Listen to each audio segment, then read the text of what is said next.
नमस्कार, आप सभी दर्शकों का बहुत बहुत स्वागत। आप देख रहे हैं जस्ट टीवी। मैं हूं नेहा शुक्ला। चर्चा द ट्रुथ एक ताज़ा अंक के साथ आप सभी दर्शकों के सामने उपस्थित हूं। आज के जो मेहमान हमारे साथ जुड़ चुके हैं इस कार्यक्रम में, आइए पहले उनका स्वागत कर लेते हैं। हमारे साथ धर्मशाला हिमाचल प्रदेश से जुड़े हैं वरिष्ठ पत्रकार सौमित्र रॉय। आइए पहले उनका स्वागत कर लें। बहुत बहुत स्वागत करती हूँ सर आपका चर्चा द ट्रुथ इस कार्यक्रम में। हर हफ्ते हमारी बहुत कोशिश बहुत होती है धन्यवाद। कि इस कार्यक्रम के जरिए किसी भी गंभीर मसले पर जिसका भारत की जनता या फिर अंतर्राष्ट्रीय स्तर पर जो नागरिक हैं या फिर जनता है उनके हितों से सरोकार रखते विषय जो है उसको हम समझने की कोशिश करते हैं। आज के इसी प्रयास में हम भारत और अमेरिका के बीच जो टैरिफ कह लीजिए, हालांकि ये जो टैरिफ वॉर है ये तो अमेरिका की तरफ से चलाया जा रहा है, लेकिन भारत का जिस तरीके से जवाब दिया जा रहा है, मैं आपसे पहले उस स्टेटमेंट के बारे में समझना चाहती हूँ जिसमें पीयूष गोयल ने इंडस्ट्रीज़ के कुछ इंडस्ट्रीज से बात करते हुए कहा था कि आप उन सेक्टर्स की पहचान करें जहाँ पर हम जो चीन है या फिर अन्य देशों के जो स्रोत है उनको अमेरिका से बदल सके, अमेरिकी उत्पादों से बदल सके। आप पीयूष गोयल के स्टेटमेंट को कैसे देख रहे हैं? क्या हम अमेरिका के इच्छा के अनुसार अपने व्यापार को जो है नया आकार दे रहे हैं और इसका अन्य देशों पर क्या जो है असर पड़ेगा, या फिर अन्य देशों के साथ भारत के संबंधों का क्या असर आप देख पा रहे हैं? देखिए, दो बातें हैं। एक तो ये है कि पीयूष गोयल ने सीधे नहीं कहा। जी ये गुरुवार को एक मीटिंग हुई थी जी। और ये जो जो कॉमर्स मिनिस्ट्री है उन्होंने कुछ इंडस्ट्रियलिस्ट को बुलाया और उन्होंने ये कहा कि आप अमेरिका के जो रेसिप्रोकल टैक्स जो है जी। उसको देखते हुए आप चाइना से कम प्रोडक्ट मंगवाएं, हम्म। यूरोप से कम प्रोडक्ट मंगवाएं और जी। ज्यादातर प्रोडक्ट अब आप यूएस से मंगवाएं। हम्म। तो ये जो बात है ये बात बहुत कॉन्ट्रडिक्टरी है, क्योंकि जो इंडियन गवर्नमेंट है उन्होंने बहुत साफ कहा है कि अभी हमारी कोई कमिटमेंट नहीं है। तो रेसिप्रोकल टैक्स को लेके अलग अलग तरीके के इंफॉर्मेशंस आ रहे हैं। जी। तो मेजर बात यह है कि पीयूष गोयल खुद वो यूएस में हैं और उन्होंने कल उन्होंने जेमिसन ब्रीट है जो कि वहाँ के कॉमर्स मिनिस्टर हैं, उनसे उन्होंने बात भी की है। तो अभी कोई एग्रीमेंट का कोई पॉइंट नहीं है, किसी भी तरीके का कोई एग्रीमेंट नहीं हुआ है, पहली जी बात। जी। दूसरी बात यह है कि हमको समझना पड़ेगा कि यूएस ने, खासतौर पर ट्रंप ने, क्यों ये रेसिप्रोकल टैक्स लगाया। 2 अप्रैल से ये लागू होगा। तो ये हमको समझना बहुत जरूरी है कि ऐसा हमने क्या किया जो हमको धमका कर ये कहा जा रहा है कि आपने हम पे टैक्स लगाया इसलिए हम आप पे टैक्स लगाएंगे, जी। जवाबी टैक्स। बेसिकली 46 बिलियन का ट्रेड सरप्लस जो है इंडिया और यूएस के ट्रेड में, 46 बिलियन का सरप्लस इंडिया के फेवर में है। जी। अब उसमें बहुत सारे जो हम यहाँ से जो हम एक्सपोर्ट करते हैं यूएस को, जैसे स्टील है, एल्यूमिनियम है, तो उसमें हम काफी ज्यादा टैक्स लगाते हैं।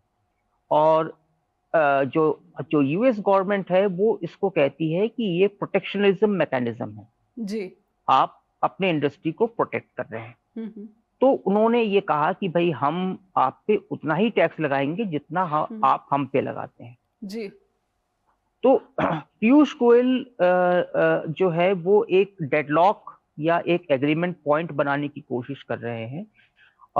लेकिन प्रॉब्लम ये है कि इससे हम पे बहुत ज्यादा असर पड़ेगा।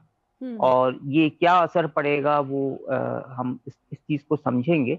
लेकिन फिलहाल तो यही है कि इंडस्ट्री बहुत ज्यादा घबराई हुई है, क्योंकि ये माना जा रहा है कि 2026 में जनवरी तक तो वहाँ यूएस में एक जो इकोनॉमिक स्लोडाउन की कंडीशन होगी और रिसेशन शुरू होने वाला है।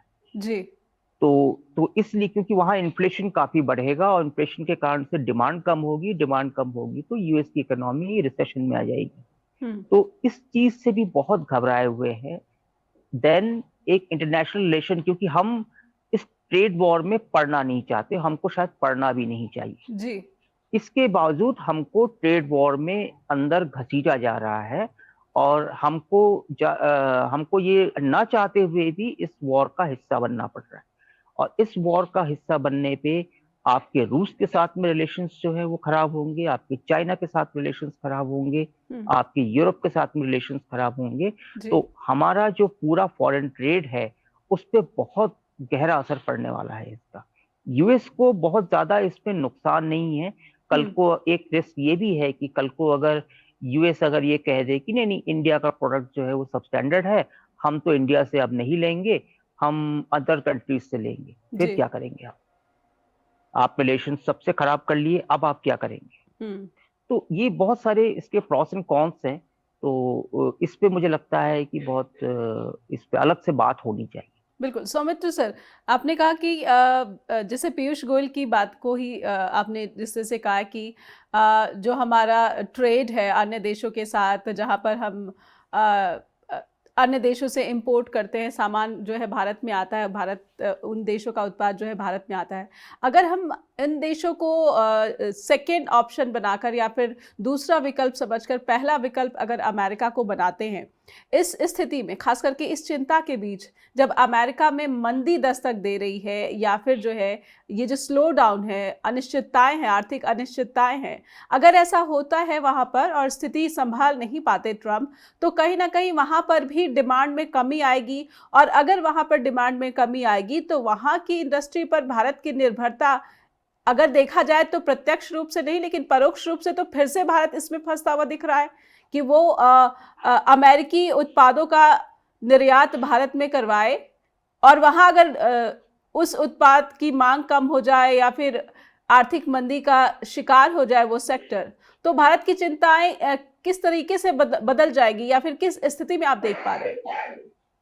नहीं, पहली बात तो ये है कि हम अपनी सॉवरेंटी, मतलब हमारा जो एक सार्वभौमिकता है, हम अपने एक आजाद मुल्क होने के नाते अपने हिसाब से फैसले लेते हैं। हमारी एक फॉरेन पॉलिसी है, हमारी एक जो इंटरनेशनल बिजनेस है वो है हमारा।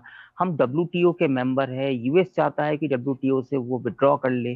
तो ये जो कंडीशन है इसमें तो हमारी सॉवरेंटी तो कहीं नजर नहीं आ रही है। अगर यूएस में रिसेशन होता है तो हम पे इफेक्ट पड़ेगा, हम फिर नए पार्टनर्स ढूंढेंगे, और वो ये जो बिजनेस होता है इंटरनेशनल बिजनेस, ये डिप्लोमेसी पे बहुत ज्यादा सेंटर्ड होता है। तो दो जो प्रीमियर्स हैं वो जाके वहाँ मिलते हैं, बात करते हैं, ट्रेड एग्रीमेंट्स होते हैं, सब कुछ है। बट प्रॉब्लम ये है कि आप अपनी सॉवरेंटी को एक तरह से ताक पर रख के ये सारा कुछ एक इतना बड़ा रिस्क ले रहे हैं। क्या इसमें पार्लियामेंट, इंडियन पार्लियामेंट की बात हो या चाहे जो आपका जो ऑपोजिशन है उससे आप कंसल्ट करके आप ये रिस्क लें तो बात समझ में आती है। ये कोई इस तरीके का कोई इमरजेंसी नहीं है जैसे इंदिरा गांधी ने एक यूएस व्हीट मंगवाया था, आपको पता होगा, जब हमारे पास खाने को नहीं था, और उसकी बहुत वो क्रिटिसाइज हुआ था उसका कि उन्होंने बिना पूछे बिना समझे उन्होंने वो मंगवा लिया।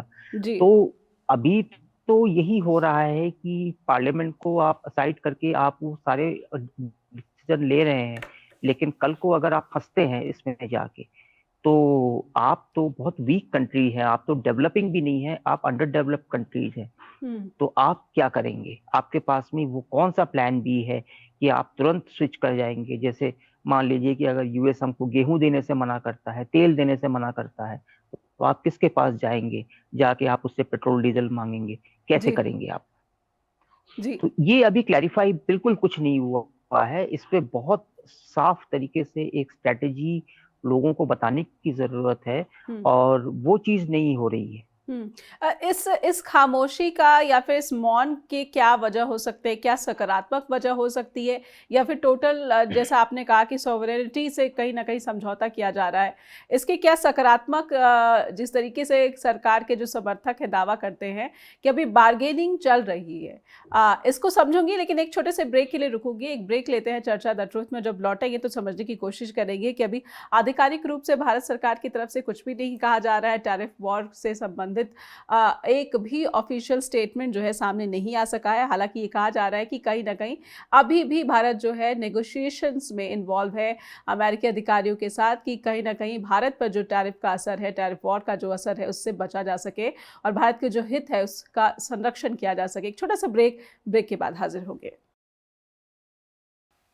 फिर से स्वागत है, आप देख रहे हैं चर्चा द ट्रूथ। और अमेरिका और भारत के संबंध किस नई दिशा में आगे बढ़ रहे हैं, टैरिफ वॉर का भारत पर कितना असर, भारत के उद्योग पर, व्यापार पर कितना असर, इसी को समझने की कोशिश कर रहे हैं। क्योंकि 2 अप्रैल से रेसिप्रोकल टैरिफ भी लागू होने जा रहा है और इससे पहले लोहा और एल्युमिनियम पर जो एडिशनल टैरिफ लगाया जा चुका है 25% का, उसका भी जो प्रभाव भारत के लोहा और इस्पात जो इंडस्ट्रीज है उस पर पड़ चुका है। और लगभग ये बताया जा रहा है कि $5 अरब मूल्य का जो है निर्यात है वो पहले ही प्रभावित हो चुका है। और सबसे ख़ास चिंता की बात यह है कि MSME यानी कि भारत का जो लघु उद्योग है, मध्यम वर्ग का जो उद्योग है, वो खासे तौर पर प्रभावित हो रहा है, जो पहले ही कहीं ना कहीं इसकी चिंताएं जो है प्रबल बनी हुई हैं। हमारे साथ सौमित्र रॉय लगातार जुड़े हुए, धर्मशाला से वरिष्ठ पत्रकार। सर, मैं समझना चाहूँगी, ब्रेक पर जाने से पहले मेरा प्रश्न ये था कि जिस बार्गेनिंग, जिस नेगोशिएशन की बात हो रही थी, क्या हम इसमें अभी भी कुछ पॉजिटिविटी एक्सपेक्ट कर सकते हैं, उम्मीद लगा सकते हैं कि बेशक आधिकारिक रूप से कुछ भी नहीं कहा जा रहा है, ताकि किसी ठोस बात के साथ सरकार सामने आ जाएगी या आ सकती है? जी देखिए, 2 सिचुएशंस हैं और बड़ी अजीब सी सिचुएशन है। एक तरफ जो इंडिया है वो $46 बिलियन की ट्रेड सरप्लस में है यूएस के साथ में, मतलब हमारा पलड़ा भारी है। जी जी।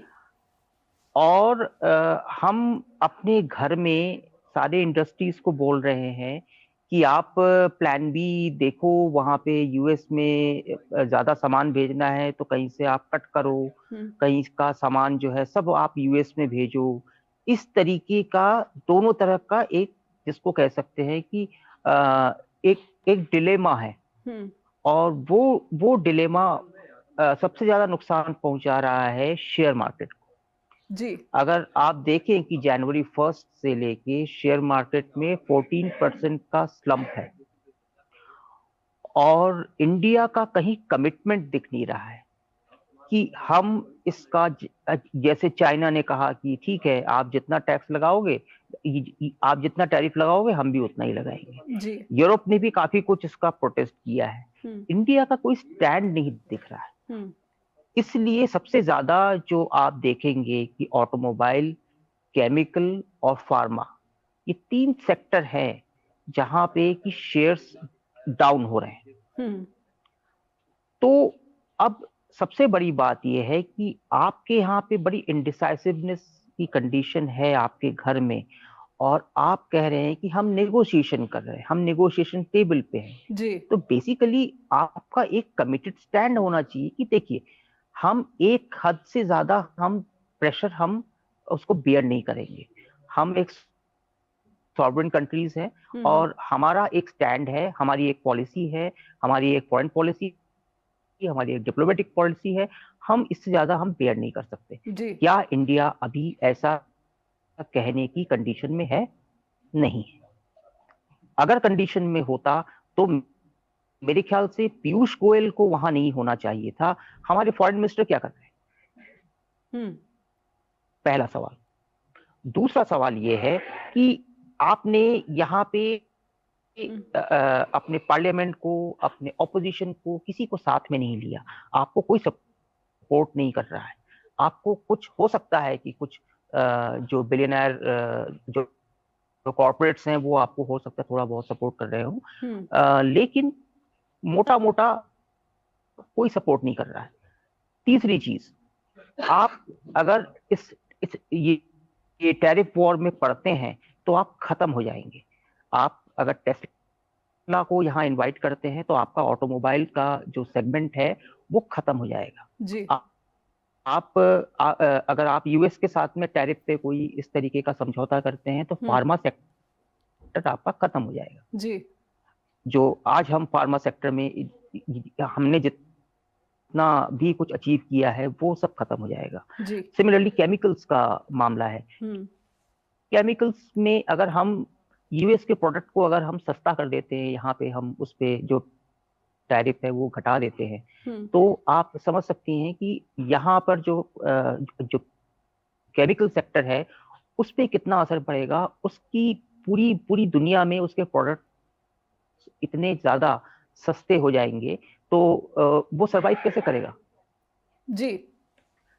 तो मुझे ये लगता है कि इन 3 चीजों को अगर हम होलिस्टिकली देखें कि हमारे जीडीपी पे कितना असर पड़ेगा, तो मैं ये समझता हूँ कि जो अभी प्रोजेक्शन है जीडीपी का 6.6% फॉर Q3 ऑफ 2025, वो इस साल के आखिर तक 6% पे आ जाएगा। मतलब ये 0.6% का इफेक्ट डालेगा जीडीपी के 0.6% का। तो आप ये समझ सकती तो हैं भारत कि के लिए ये जिस छोटी तरीके से मोटी डॉलर, चिंता नहीं, भारत के लिए जो है गंभीर चिंता की बात होनी चाहिए, और भारत सरकार की तरह से जो है किसी तरह का औपचारिक बयान जरूर सामने आना चाहिए, ताकि शेयर बाजार में जो निवेशक हैं उनका भरोसा कम से कम बना रहे कि आखिर सरकार अपनी गंभीरता दिखा रही है कि नहीं दिखा रही है, सरकार की नीति पर कितना भरोसा करे। एक ब्रेक के बाद जब लौटेंगे तो समझने की कोशिश करेंगे कि बहुत सारे लोग ये भी तर्क देते हैं, क्योंकि चीन, कनाडा, मैक्सिको जैसे देशों पर जो है हाई टैरिफ लगा रहे हैं ट्रंप, तो इसका जो कॉम्पिटिटिव रिजल्ट है वो भारत के फेवर में जाएगा और भारत को ज़्यादा ऑर्डर मिलेंगे। क्या ऐसा वाकई संभव होता दिख रहा है, और भारत क्या इसके लिए प्रयास करता भी दिख रहा है? क्योंकि स्टेटमेंट्स का ना आना ये भी दिखा रहा है कि भारत का जो प्रयास है वो किस दिशा में जा रहा है। अगर कुछ भी पारदर्शी तरीके से नहीं हो रहा है तो फिर जनता इस पर कैसे भरोसा करे। एक ब्रेक के बाद हाजिर होते हैं। फिर से स्वागत है आपका। आप देख रहे हैं चर्चा द ट्रूथ, और हम आज के इस अंक में समझने की कोशिश कर रहे हैं कि भारत टैरिफ वॉर के प्रभाव से खुद को किस तरह से बचाने की कोशिश कर रहा है, और पीयूष गोयल की स्ट्रैटेजी में आगे बढ़ते दिख रहे हैं। उन्होंने इंडस्ट्री के लोगों से अपील की है कि वो उन सेक्टर्स की पहचान करें जहां पर हम जो निर्यातक देश मौजूदा में हैं, चीन या फिर अन्य देश, उनके बजाय अमेरिकी उत्पादों से बदल सके उन सेक्टर्स में इंपोर्ट होने वाली चीज़ों को। हमारे साथ सौमित्र रॉय लगातार जुड़े हुए हैं। सौमित्र से समझना चाहूँगी कि इन्हीं कुछ खबरों में एक लाइन मैंने देखी कि निर्यातकों ने भारत की सरकार को ये जानकारी दी है कि चीन, मैक्सिको, कनाडा को अत्यधिक टैरिफ के बाद भारत को ऑर्डर ज़्यादा मिलने लगे हैं अमेरिका की तरफ से। क्या ये आपको उम्मीद की किरण दिख रही है? नहीं, अब ऑर्डर मिलने लगे हैं, ये इसका डेटा कहाँ पे है जी? ये सिर्फ हवाई बात है, या फिर हम एक्चुअल डेटा को देखें जिसमें आईआईपी पिछले 3 महीने से लगातार डाउन चल रहा है। 3% से ज्यादा 5% तक जाता है, फिर डाउन हो जाता है जी। तो जब हमारा इंडस्ट्रियल प्रोडक्शन ही जब डाउन है, हमारे पूरे जो कोर सेक्टर है वो डाउन चल रहे हैं, हमारा जो मैन्युफैक्चरिंग सेक्टर है वो डाउन चल रहा है, तो फिर आपको कहाँ से ऑर्डर मिल रहे हैं और कौन दे रहा है, कितना ऑर्डर दे रहा है, इसका कोई डिटेल नहीं है ना। तो मेरा ये मानना है कि ऐसा नहीं है कि हम चूंकि एक 6.6 के ग्रोथ रेट से आगे बढ़ने वाले हम एक कंट्री हैं, लेकिन ये जो भी है इसका इम्पैक्ट इस साल के लास्ट तक तो वो दिखेगा।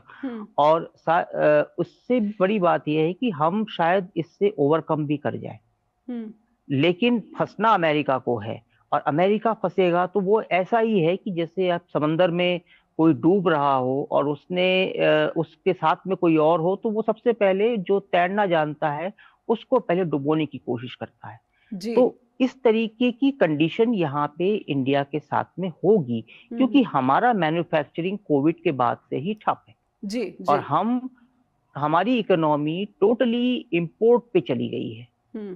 तो अगर ये हम इंपोर्ट बेस्ड इकोनॉमी बनाएंगे तो वहां पे हमारे लिए डूबने का खतरा ज्यादा है।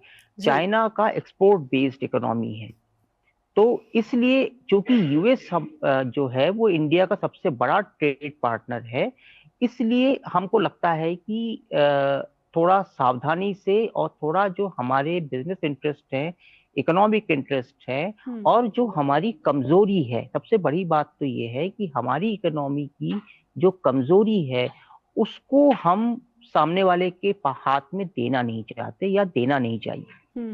अदरवाइज वो एक इकोनॉमिक टेरर का जो है वो फॉर्म ले लेगा। जैसे स्टारलिंक की बात है, स्टारलिंक का जो पूरा इशू था वो एलन मस्क और ये मोदी जी के बीच में मीटिंग में ये इस पर डिस्कशन हुआ, और उसके बाद में जाके अभी एयरटेल सबसे पहले और उसके बाद जियो ने। आप सोचिए कि ये दोनों कंपनियां पिछले 22 महीने से स्टारलिंक का विरोध कर रही थी। जी जी। और अचानक रातों रात ये इन्होंने जाके इनसे एग्रीमेंट कर लिया, और एग्रीमेंट कर लिया। लेकिन जब इंडिया ने कहा कि ऑफिशियली कहा कि नहीं, अभी हमारे पास कुछ और कंसर्न्स हैं, हमको यहाँ पे कंट्रोल रूम चाहिए, डेटा सिक्योरिटी की बात है, जी। और साथ में एनक्रिप्टेड मैसेज की बात है, देन वो डेटा किसके पास रहेगा, इंडिया में रहेगा या कहाँ, या शटडाउन की बात है, या फिर हमारा जो डिफेंस जो सेक्टर है उसकी बात है। जब आप चाइना बॉर्डर पे, पाकिस्तान बॉर्डर पे इस तरीके की सैटेलाइट से लिंक देंगे तो कैसे हम उसको मैनेज करेंगे, ये तो स्पैनेज भी हो सकता है वहां पे। ये सारी कंसर्न्स इन्होंने यूएस के पास में रखे, और अभी इस पे कोई फैसला नहीं हुआ है। लेकिन प्रॉब्लम ये है कि कैसे इन्होंने, एयरटेल ने और कैसे इन्होंने जियो ने फटाक से समझौता कर लिया, जबकि इन केस अगर वो समझौता हो जाता है तो सबसे पहले यही दोनों कंपनियां डूबेंगी जी, क्योंकि वो रेट्स का एक तरह से वो टैरिफ वॉर हो जाएगा। तो मेरा बस इतना कहना है कि हम इतने आसानी से हम झुकते क्यों जा रहे हैं, हम इस पे कोई बात क्यों नहीं करते, हम इस पे पार्लियामेंट में कोई बात क्यों नहीं करते, हम एक ऑल पार्टी मीटिंग बुला के उनके कंसर्न्स को हम क्यों नहीं सुनते, या फिर जो इकोनॉमिस्ट है उनकी बात को हम क्यों नहीं सुनते कि इसका क्या इफेक्ट पड़ने वाला है, और अगर हम फंस गए कहीं पे तो हमारे पास प्लान बी क्या है। जी, तो ये इन चीजों पे पहले फोकस करना चाहिए। अदरवाइज आप देखेंगे कि भाई जिस तरीके से एफपीआई और एफडीआई लगातार डाउन है शेयर मार्केट में, हमारा एक वीकनेस और हमारा अलाइनेशन यूएस के साथ में अगर हो गया तो आप समझ सकती हैं कि एफपीआई और एफडीआई लगातार डाउन हुआ तो हमारा शेयर मार्केट भी स्लम्प कर जाएगा, हमारे कंपनीज का मार्केट कैप भी स्लम्प कर जाएगा। जी, सौमित्र सर, ऐसे में भारत की सरकार को आपने कहा कि कम से कम औपचारिक बयान तो देना ही चाहिए, जिससे कि शेयर बाजार में कम से कम भरोसा निवेशकों का जो है लौटे, जो कि अभी डगमगाया हुआ है। लेकिन इसके आगे बढ़कर मैं ये भी समझना चाहती हूँ कि एक वॉर संघर्ष विराम हो चुका है गजा में, एक वॉर जो है यूक्रेन युद्ध का, इसके भी संघर्ष विराम की बात हो रही है, और दुनिया कहीं ना कहीं जो तमाम सैंक्शंस है जिसका परोक्ष रूप से प्रभाव झेल रही है। क्या इस स्थिति में परिवर्तन आता है तो भारत को कुछ राहत की सांस मिल सकती है? भारत इसकी तरफ भी उम्मीद लगाकर बैठा हुआ है, इसीलिए अमेरिका से डायरेक्ट पंगा नहीं लेना चाहता, क्योंकि ट्रंप हो चाहे वो एलॉन मस्क हो, इनके काम करने की जो शैली है, शायद इसी वजह से भारत या फिर भारत सरकार के जो प्रतिनिधि है वो सीधे सीधे कोई बात नहीं रख पा रहे हैं। नहीं, मैं थोड़ा सा डिफर करता हूं यहाँ पे कि अगर यूक्रेन वॉर खत्म होता है तो किस कंडीशन में, किसके फेवर में खत्म होगा। पुतिन ने बहुत साफ बोला हुआ है कि हमारी ये कंडीशन है कि जो हमारा डोनेट्स्क वाला जो पूरा एरिया है वो हमारे पास रहेगा, आप पूरा डिसआर्मामेंट कर लेंगे यूक्रेन का, कोई उसमें इंटरफेरेंस नहीं होगा, कोई नेटो की मेंबरशिप नहीं होगी। पहली बात तो ये है कि क्या यूएस इन सब चीजों को मानेगा? अदरवाइज तो वो पूरा जो वॉर जो इतने साल तक चला, वो वॉर का मोटिव ही खत्म हो जाएगा जी। और सबसे बड़ी बात है कि क्या अकेले यूएस के मानने से सब चीजें बदल जाएंगी? क्या उसमें वो नेटो शामिल नहीं है? क्या उसमें यूरोपियन यूनियन शामिल नहीं है? तो अकेले हम डिसाइड नहीं कर रहे हैं, और अगर रशिया डिसाइड कर रहा है तो रशिया के साथ में चाइना भी है। तो हमको ये समझना पड़ेगा कि दो कंट्रीज जो हैं, जो एक तरह से मिलिट्री पावर भी है और इकोनॉमिक पावर भी है, तो दो कंट्रीज आपस में एक साथ खड़े हैं। हम इस तरफ खड़े हुए हैं और उस तरफ ट्रंप खड़े हुए हैं। तो यहाँ पे अगर ट्रंप सारी जो कंडीशंस हैं पुतिन की वो उसको मान जाते हैं, हम्म। तो फिर तो ये तो हार है, ये तो यूरोपियन यूनियन की हार है, ये नेटो की हार है। जी। तो क्या यूएस नेटो से भी बाहर आएगा? और सबसे बड़ी बात है, एक एक बात और कि ट्रम्प ने बहुत साफ बोला है अपने सेरेमोनियल एड्रेस में कि भाई हर यूएस सिटीजन को एक लॉन्ग पेनफुल ईयर्स के लिए तैयार रहना चाहिए। तो वो कहना चाहते हैं कि ये सब हम करेंगे, हम यूएस के लिए करेंगे, तो हम मागा के लिए करेंगे, जी। बट इसकी कीमत चुकानी पड़ेगी।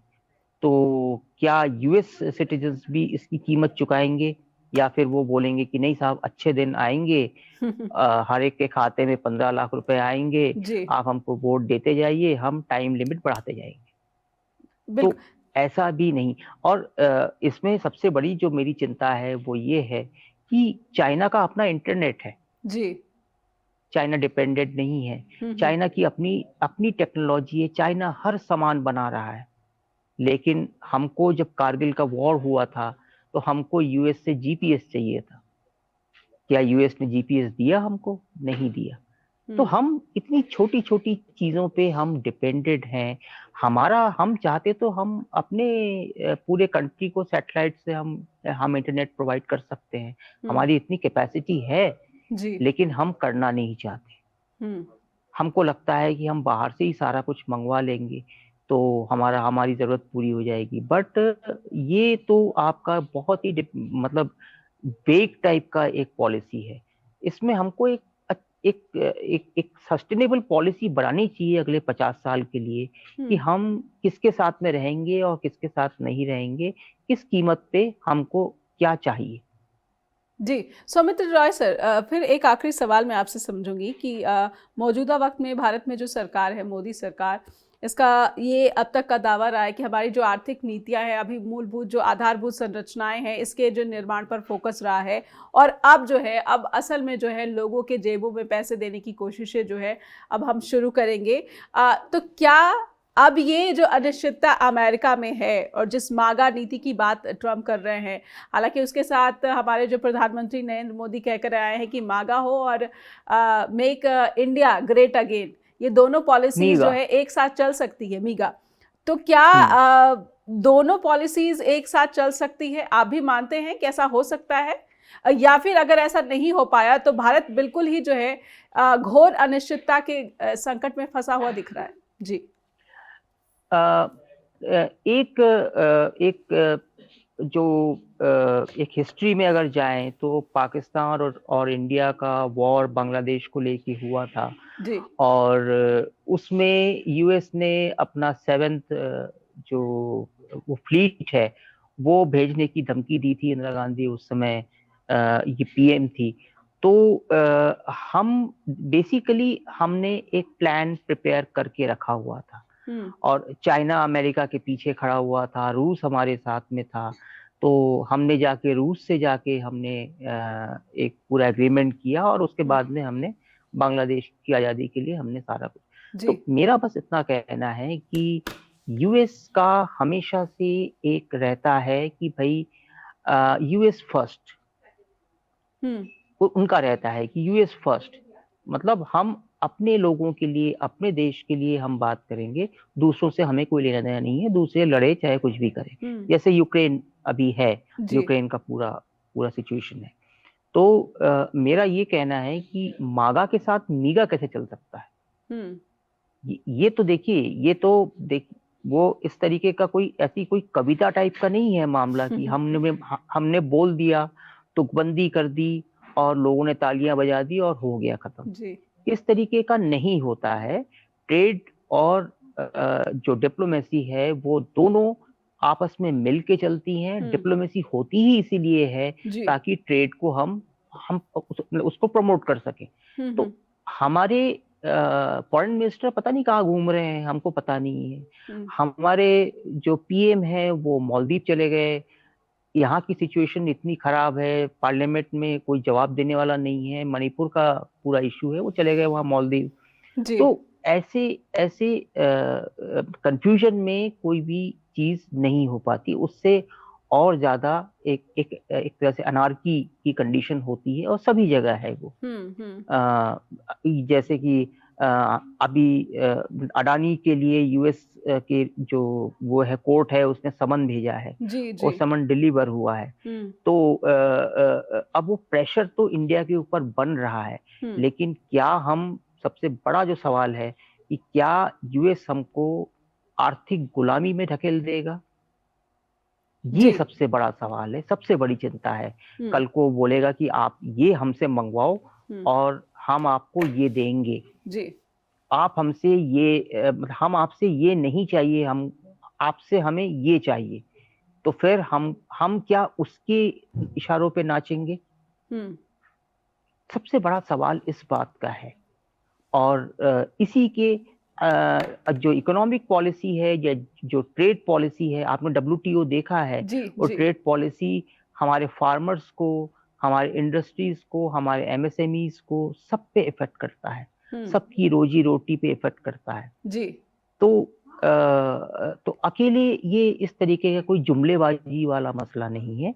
इसको बहुत गंभीरता से सोचना चाहिए कि अगर उन्होंने कहा है मीगा, तो मीगा का मतलब क्या है? बोल गए तो बोल गए, बिल्कुल। बट मैं यहाँ पर लोगों को एक समझ में नहीं आना स्टेटमेंट जो चाहिए। एंटोनी गुटरेस ने, यूएन के जो महासचिव है, सेक्रेटरी जनरल, उन्होंने बात कही थी कि सभी देशों का जो व्यापार है आपस में इस कदर जुड़ा हुआ है कि अगर ये टैरिफ वॉर बढ़ता है तो सभी देश जो है अपना सब कुछ तबाह कर बैठेंगे। एक छोटा सा ब्रेक लूंगी, और ब्रेक से पहले जो मेरा आखिरी सवाल था, उम्मीद करती हूँ कि हमारे दर्शक को कुछ स्पष्टता मिली होगी। एक ब्रेक के बाद लौटेंगे, कुछ सवाल और है और समझने की कोशिश करेंगे कि 2 अप्रैल के बाद भारत की स्थिति में और कितना परिवर्तन आएगा, और जो आर्थिक अनिश्चितता भारत की तरफ बढ़ रही है उसके तरफ जो हमारे जो सेक्टर्स हैं उनकी जो चिंताएं हैं, क्या उन चिंताओं पर भारत का फोकस दिख रहा है? क्या उनके साथ बैठकें हो रही हैं? क्या नया फ्रेमवर्क बनाने की कोशिश हो रही है? क्योंकि जिस धड़ल्ले से खबरें आ रही हैं कि अभी जो स्टारलिंक ने है जियो के साथ करार कर लिया, एयरटेल के साथ करार कर लिया, तो भारत जैसे विशाल संचार बाजार में इसका क्या असर पड़ेगा अगर ये डील हो जाती है? जैसा कि सौमित्र रॉय ने कहा है कि अगर ये डील हो जाती है तो ना सिर्फ हमारी जो कंपनियां हैं, जो दूसरी कंपनियां हैं संचार से संबंधित, उनको झटका मिलेगा, बल्कि कहीं ना कहीं ये रक्षा हितों को भी प्रभावित करेगा। एक ब्रेक के बाद लौटते हैं।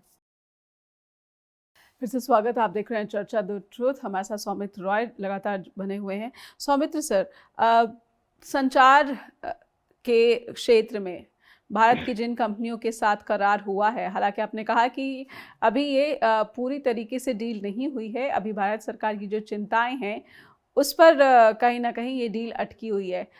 मैं संचार क्षेत्र जो है भारत का, अगर ये डील हो जाती है तो जो हमारे भारत के जो यूजर्स है उनको फायदा पहुंचेगा या फिर महंगी सेवाएं लेने पर बाधित होना पड़ेगा? इसका एक अच्छा एक जो एग्जाम्पल है वो हुआवे का है। हुआवी चाइनीज कंपनी है, और उस पे यूएस ने जैसी ठप्पा लगाया कि ये जो एस्पायनेज या जासूसी के काम में इसमें डेटा लीक होता है, बातचीत लीक हो जाती है, तो हुआवी को उन्होंने बैन कर दिया। हुआवी को उन्होंने बैन कर दिया तो इंडिया ने भी उठा के उसको हुआवी को बाहर कर दिया। जी। अब जो चाइनीज हमारे फोन हैं, चाहे वो रेडमी हो चाहे शाओमी हो, ये सारे चाइनीज फोन हैं। आप इसमें जो भी डेटा आपका स्टोर होता है, या फिर जो भी डेटा आपका आपके स्मार्टफोन से किसी दूसरे सेंटर में जाता है, मेल भी, तो वो सारा कुछ तो चाइनीज, उनका डेटा सेंटर यहाँ पे है, बट चाइनीज के पास में भी पहुंचता है। और आप तो जानती हैं कि आधार, कोई भी ऐसा आधार नहीं है इस देश में, आधार कार्ड, जो कि लीक ना हुआ। तो हमारी सबसे बड़ी जो प्रॉब्लम ये है कि हमारा अपना कुछ भी नहीं रहा। इवन गवर्नमेंट के डिपार्टमेंट ने थोक के भाव से ये डेटा बेचा है, और आज यूएस के पास में सब कुछ है। शायद हमने कल क्या खरीदा या कल क्या खाया वो तक हमारे पास में है, अगर हमने वो इंफॉर्मेशन किसी और को बताई हो तो। जी। तो मेरा बस इतना कहना है कि हमने ब्रीच काफी किए हैं, और ये जो पूरा हमारा टेलीकम्युनिकेशन जो सेक्टर है, जी। उस सेक्टर में बीएसएनएल, वोडा आइडिया और जियो और एयरटेल, ये 4 प्लेयर्स हैं अभी। लेकिन जब स्टारलिंक आ जाएगा तो 2 ही प्लेयर्स होंगे। जी और जो हिस्ट्री है जियो की, आप जानते होंगे कि 1 ईयर फ्री सब्सक्रिप्शन, देन उसके बाद में बहुत ज्यादा लो टैरिफ। जी आज आप देख रही हैं कि कितना ज्यादा टैरिफ है। हम्म तो क्या अगर स्टारलिंक ये कहता है कि नहीं, हम आपको फ्री में 1 साल का सब्सक्रिप्शन सैटेलाइट लिंक देंगे, जी तो क्या जियो हमको फ्री में देगा? और अगर जियो कहता है कि नहीं, हम तो वही चार्ज लगाएंगे जो अभी का है, हम उससे बल्कि हम पैकेजेस और बढ़ा देंगे, क्योंकि आपका जो आपकी स्पीड है वो बहुत अच्छी है, तो जी हम पैसा बढ़ाएंगे, पैसा लेंगे लोगों से। और अगर उसने, ट्रम्प ने कह दिया कि नहीं, आप इससे ज्यादा पैसा नहीं लोगे, क्योंकि लोग फिर भाग जाएंगे स्टारलाइनर से। तो जी ये डिक्टेशन अगर होता है तो जियो कहाँ बचेगा, एयरटेल कहाँ बचेगा?